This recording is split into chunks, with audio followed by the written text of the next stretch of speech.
Hey everyone, and welcome back to my channel. Due to the overwhelming responses on the poll that I put on my community tab the other day, I decided to put together what a typical weekend looks like for me in Los Angeles. The timeline of this is right after the live stream, photo shoot, and before the Neotropolis event. I am a huge advocate for Dine LA. It's 2 weeks of restaurants that are participating with a prefix menu to show off what they can do twice a year. Usually they do January and July, but this year they did one in April, and I was able to catch 2 restaurants.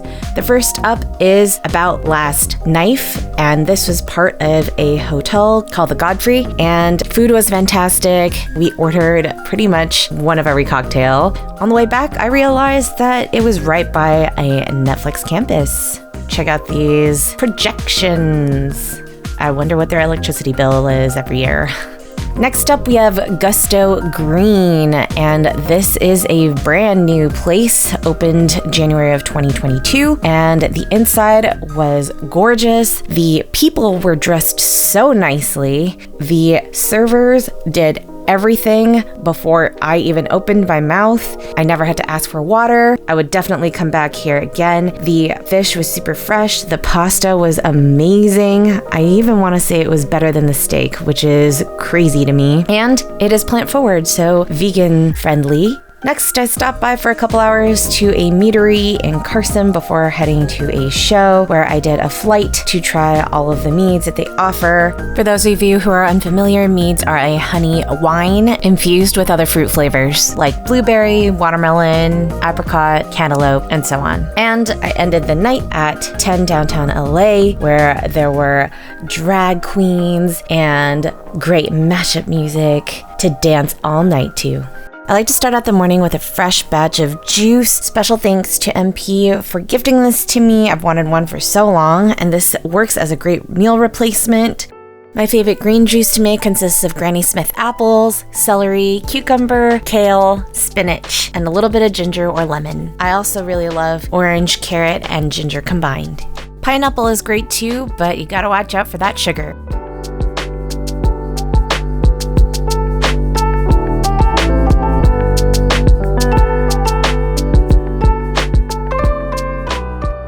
I got accepted as a dancer to Neotropolis, and so I wanted to go to the fashion district to find some vinyl for a pair of cosplay guns that I was going to create, and to see if there were any outfits I could buy while I was there. Sometimes I feel like you should have been born a girl. Lol, me talking to my pup and telling him how great of a lesbian he would have been. Ooh, sparkle, sparkle. So no one seems to have holographic vinyl, or it's not transparent, so the search continues. Very shiny, but very not what I needed. I did find a great source for leather though, and I checked out Michael Levine, but wasn't impressed with what they had as much as their store had various options.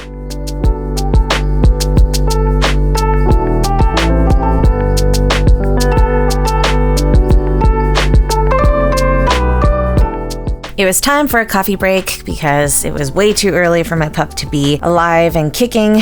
So I found this cafe that was hidden in an alley, and look at how freaking cute it is. It's called No Ghost Bears, and everything is custom, including their coffee machine to the painted illustration on their tiles. And everything was such on brand. I loved it. Go ahead and try their black sesame latte, as it was like a cozy blanket that enveloped your whole body.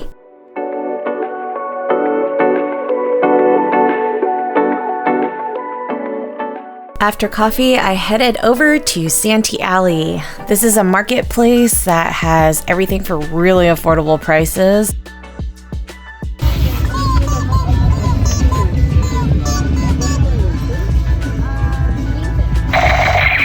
Ooh, they do light up. You want to be spiritual pink? And you could get everything from hair clips to reflective gear to bodysuits, sparkling bikinis, and, to my surprise, even rave wear. This would be good for all of the partying that I do, and it can also overlap with my performance. Check out all of these really high platform glitter boots, as well as some UV reactive, I don't know what.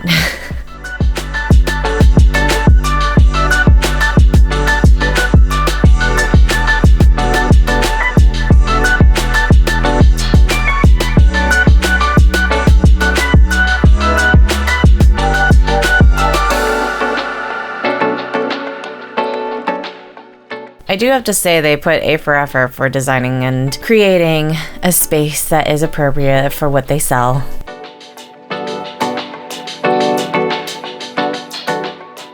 And actually, I got something for my pup, which I will reveal at a later time. I absolutely love how sparkly everything is. I'm a Leo, so everything shiny is just drawn to me like a magnet. I found some incense and stuff for spiritual work. I also bought a couple of hats that were red and autumn rust color, because what is a look without a good hat, no matter what the season? But then it was time to go to a marketplace. That was after shedding a layer or two because it got really warm. And of course I had to take a quick photo in this gorgeous stairway that I was spontaneously passing by. I felt like having hand rolls for lunch, but on the way I found Sonora Town on mobile maps and decided to try their tacos since I've actually seen them featured here on YouTube. I ordered one of each of the tacos and split them with my pup, and they were really delicious. The salsa was simmering spicy, and then it was on my way to Kazunori. Oh, it is Danger, not Dancer. Oops. Man, markets and marketplaces are the name for this adventure. Kazunori was already packed at half an hour past 12, and so I patiently waited at the front as they don't take any reservations. But when I got seated, I was able to get my regular 6 hand rolls and try their mountain yam combination, which was refreshing and also slimy, but not in an unpleasant way. On my way to Grand Central Market, I stopped by this store that looked pretty new, and it is mainly for gay men, but I believe any kinkster or pansexual or bisexual that loves a female dominant in their life that dons a strap can come here and shop as well. Look at how cute the puppy hoods are, and they are, let me tell you, well stocked. You can find anything from harnesses to lubes to insertables, really pretty much everything under the sun, including underwear, clothing, handkerchiefs, and so on.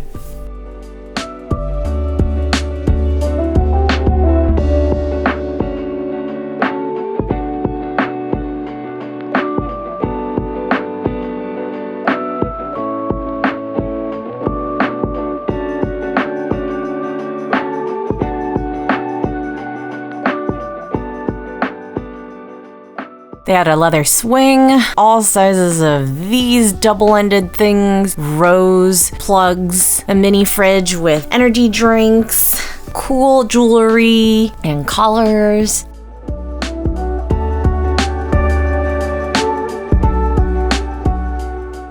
I was really tempted to get this iridescent harness myself, but I decided to march on after being surprisingly distracted to Grand Central Market. Grand Central Market is located in this space on a corner in downtown Los Angeles, and lots of different pop-up restaurants and eateries have offerings during the day. Unfortunately, most of the original restaurants did not survive through the pandemic, and so new spaces have come up. Donut Friend is vegan and super delicious, doesn't even taste like it's vegan. Sorry is a Filipino fusion place that has bowls that are delicious. I would have died if I saw this candy store when I was growing up. Lots of spices, and this really awesome soda bottle interactive photo op right here. Instead of going to the cheesy, colorful wings, I decided to take a photo in front of these lit up bottles instead. a farmer's market had the street closed down, and so we walked through it because I love to see what is out there. And to my surprise, I did find something this time. A jewelry pop-up was selling this pyrite ring, and so I purchased it for $11. This ring matched perfectly with the pyrite bracelet that I already had on.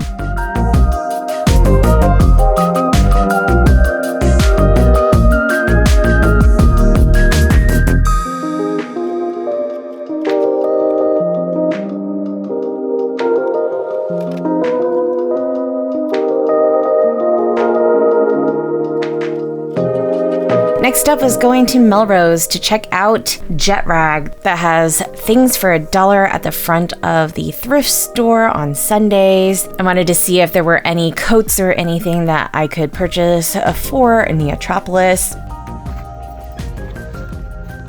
It's got like a patchwork thing going on.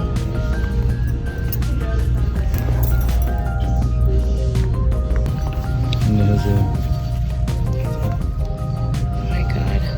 The button is down. I can sew that back on, no problem. Wait, and then this was the other one. Ooh, I like the leather on this too. 60? 75. Oh my god, I'm loving this suede brocade thing going on.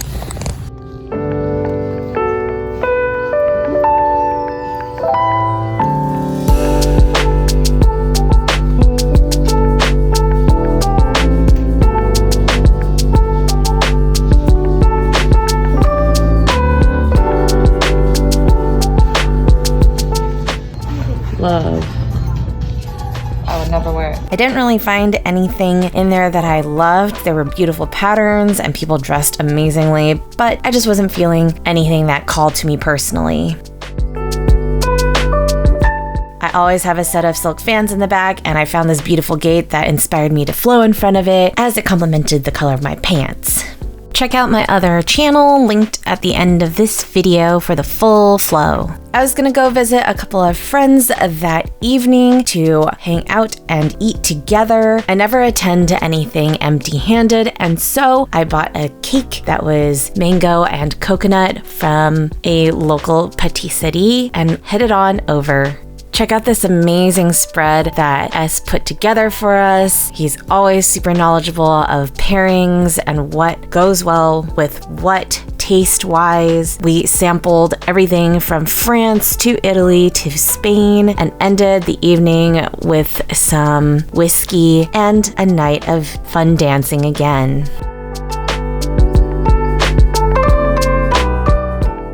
The next day, I went to Smorgasburg. This happens every Sunday at 10 to 4 p.m. It is at The Row in downtown LA, and a bunch of pop-up restaurants come by and set up for your enjoyment. Starting off, I wanted musubi and got 4 kinds with different friends. My method of madness is dividing and conquering. Once I purchase something from one line, I go ahead and eat it with friends in another line waiting to get my next meal. It's really cute because if you are full or need a minute to take a breath, you can do that with all these shops that are there, from jewelry to soaps and hot sauces and clothing. Or you can get a drink to refresh yourself under the hot sun, or you can get something sweet or, again, savory and seafoody. You literally like make a mountain, okay, and then you scoop one side.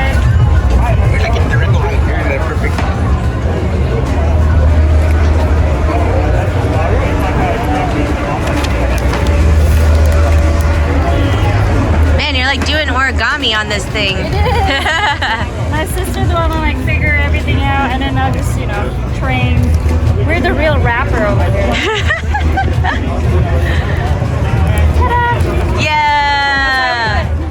Oh my god, I love love the pork song. Hell yeah. It's so good. It's so good. Some of you may remember Kartika from the live stream photo shoot, and this is her sister's business. It's a Balinese type of pop-up, and they serve really amazing food. Go check them out if you are local or visiting LA. This used to be an American Apparel factory, and after that closed down, they opened it up for shops that line the streets all along this area. Everything is very modernized with painting and designs. The coffee shops and ice cream shops are just really wonderful surprises as you're walking along, and you get to try a bunch of different things while sharing it with great company.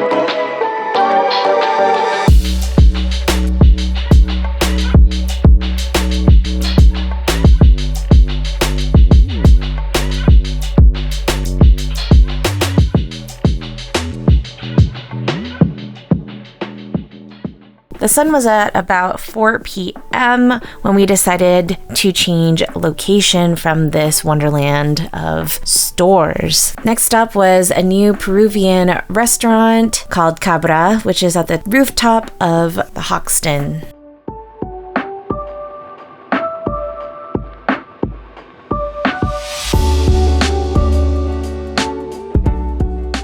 This place was gorgeous. The furniture was so beautiful and actually matched what I was wearing. The rooftop had a swimming pool that glistened underneath the sun, and behind it was the bar and restaurant. We literally ordered just about everything that was on the menu, from cocktails to tapas to dessert. Everything was super beautiful and colorful. The empanadas were extremely flaky, and there was goat meat inside. Speaking of which, their logo is extremely cute. It's a little goat with a big head and small body, reminiscent of my rising sign of Capricorn. They say that you could tell a person and how they live their lives by the types of food that they prepare and how colorful it is. I think this justifies how I live my life to the fullest and full of very colorful people. A lot of people think that they need a reason to celebrate. I believe that life should be celebrated every single day, that you're alive, and if you could share that with a special someone or someones, that's even better. Food always tastes better when you're around friends and family, especially your chosen family.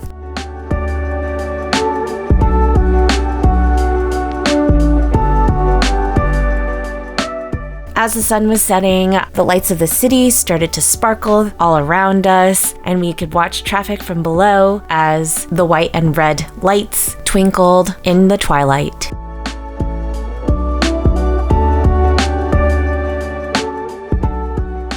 After visiting the pool area and taking a couple of pictures, the night was still young, and so I recommended to go to Clifton's. It's a very old building that has 7 bars inside on various levels. They had been under construction during the pandemic, and now they were open. Everybody had agreed that they could use some digestifs in the form of cocktails, and so we went over as they were about to open for the evening. Clifton's has a rich history, kind of like a Disneyland of bars. The first place that we wanted to go to was Seven Seas, and in order to go there, you had to go through a mirror that is unassuming against a wall, which leads you up 3 flights of stairs and to the 3rd floor, where it is a dim tiki lounge. I suggest going to this floor first because a lot of people, when they first flood in, try to go to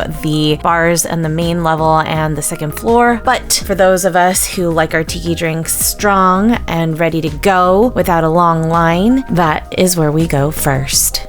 The bartender asked where I had gotten drinks previously, as he asked how my night was going. When I told him about the Cabra restaurant, he actually mentioned that he stayed at Hoxton over quarantine as a staycation for himself. That makes me wonder what the rooms look like.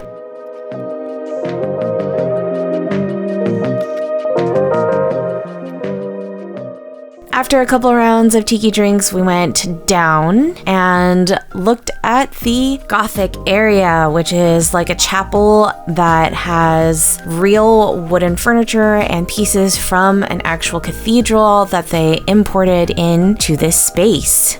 The DJ booth is on a pulpit, and this magnificent altar is now the bar. There's a giant tree that is in the middle of everything. All the way at the bottom is a fireplace that's cozy with cute seating, and at the top there are staggered disco balls that light up when the lights shine on it. All the bartenders at Seven Seas were Latino and Asian, and all of the bartenders at this chapel were tall, white guys with tattoos. I don't know if this is just coincidence, but it seems like there's a theme here. On the first floor, there are colorful lights behind the bars, as well as delightful little trinkets and knickknacks that are hidden by the seating areas. And it really is like a cabinet of curiosities as you discover further and further into the back of the building. There are taxidermy and real dioramas of nature, and kind of like how Walt Disney wanted to represent Frontierland, Clifford E. Clinton wanted people to immerse themselves in nature in his own space.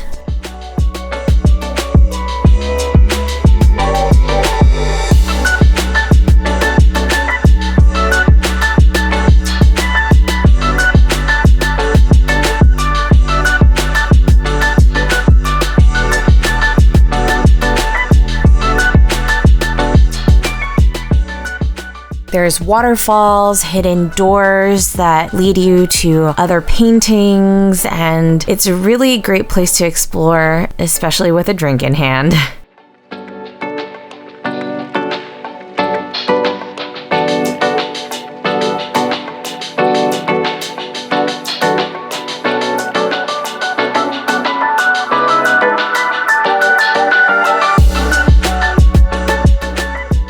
There's intimate dining tables that you can sit with your friends and talk business, or lounges with lovely leather couches that overlook the street below. There are photos of what the place used to look like previously, and you can tell that they tried their best to maintain the integrity of what the space looked like while keeping it modern and up to date. So this is what a weekend looks like with me. Of course, not every weekend is packed like this. Things have started opening up again, so I am seeing a lot of friends and visiting all of my favorite places once again and supporting them. If you like this video, go ahead and give it a thumbs up, share it so that others can get inspired by what Los Angeles has to offer. Subscribe and hit the notification bell so that you know when I have new content out. I post a new video every Saturday at 1 p.m. Pacific time or live stream. I have 2 membership tiers here on YouTube. Go check those out after this video. Follow my Instagram and Twitter at Mara Domina, and my OnlyFans and TikTok at Domina Mara. Be safe, have fun, and keep it kinky, everyone.